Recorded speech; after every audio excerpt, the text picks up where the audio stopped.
Hey friends, and welcome back to Node to Self. In this video, I'm going to be sharing 3 of the biggest lessons I've learned from 2023.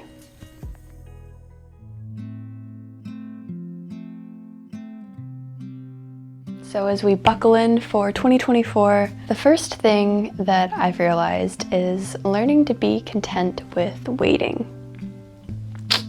It's not always fun, but finding peace in the process, tuning into your own timeline and drowning out the noise of what other people think that you should be doing or not doing is so important, because at the end of the day, this is your life, this is your year, and you really have to tap into who you want to become and not worry so much about how that's going to be perceived by others, because you know, someone's always gonna have something to say about something. You can't please everyone. So the first step in all 3 points of what I'm gonna be mentioning today starts with cutting out people pleasing. And with that, I move into the point of establishing boundaries and self-respect. And what I mean by that is not becoming hypersensitive to how you perceive other people. What I'm talking about is growing some resilience. And the way that you can do this is by, first of all, not caring quite as much about how people perceive you, and also trying to view the way that people act towards you as their personal problem. Like, take yourself out of the picture for a second and know that however that person is acting or behaving or talking or thinking towards you, you are simply there. You're like a mirror that they're deflecting all of their own insecurities onto. So in order to grow resilience, you have to not care quite as much, first of all, about what that person is doing or saying towards you, and instead switch your perspective to remain true to your own character while not allowing them to affect you. That being said, this is where the boundaries come in, because you don't want to let people walk all over you.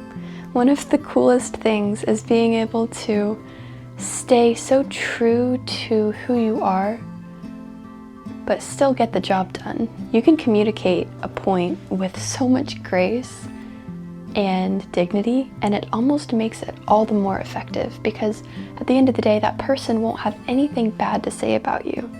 You spoke the truth, you weren't afraid to speak your mind, but you did it with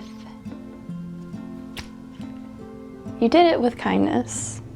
Which leads me to my last point, and this is discovering the value of your peace. If you think of your peace as this thing that you hold right here, and people around you are gonna want to try and steal it. People might not be able to physically rob you, but they will emotionally rob you if you let them. One really important part about establishing boundaries is knowing the value of your peace.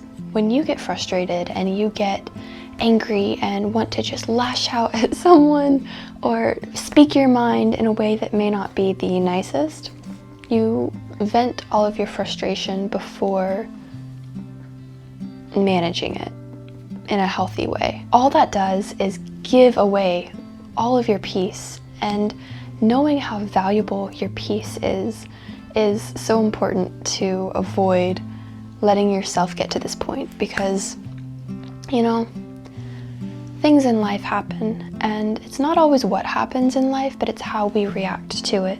We can't control what people do. We can't control what happens outside of ourselves, but we can control ourselves. We can control our reactions, our behavior, our thoughts, our words. And when we know that when we get frustrated and we say things and we don't hold our tongue when we should, that's giving away all of our peace. Stress, frustration, anxiety, it's not worth it. So thinking of it as something that you have to guard and protect and not just squander mindlessly will help us to grow more resilient and strengthen our character to be the bigger person. So that's my little recap. Thank you so much for watching today's video. I will see you very soon, and until next time, stay smiling.